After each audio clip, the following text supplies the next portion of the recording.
કષ્ટભંજન દેવ હનુમાનજીને અન્નકૂટ ધરાવવામાં આવ્યો છે. તો અન્નકૂટ હનુમાનજીને ધરાવવામાં આવ્યો છે. 125 કિલો સુખડીના પ્રસાદનું અન્નકૂટ ધરાવાયો છે. સવારે શણગાર આરતી કરવામાં આવી હતી, ત્યારે યજ્ઞશાળામાં મારુતિ યજ્ઞનું આયોજન પણ કરવામાં આવ્યું છે.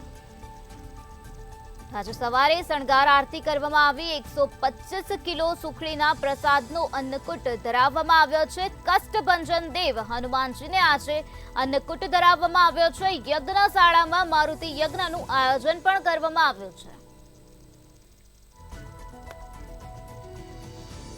સાળંગપુરથી આ મહત્વના સમાચાર સામે આવ્યા, જ્યાં આજે 125 કિલો સુખડીના પ્રસાદનું અન્નકૂટ હનુમાનજીને ધરાવવામાં આવ્યો છે. સવારે શણગાર આરતી પણ કરવામાં આવી હતી, ત્યારે યજ્ઞશાળામાં મારુતિ યજ્ઞનું પણ આજે આયોજન કરવામાં આવ્યું છે.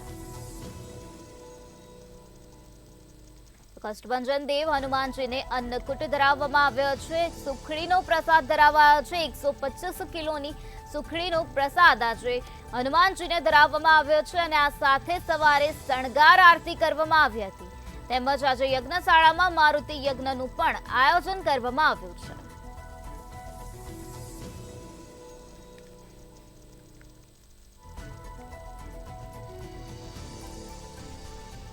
કષ્ટભંજન દેવ હનુમાનજીને આજે 125 કિલો સુખડીના પ્રસાદનું અન્નકૂટ ધરાવવામાં આવ્યો છે. યજ્ઞશાળામાં આજે મારુતિ યજ્ઞનું પણ આયોજન કરવામાં આવ્યું છે.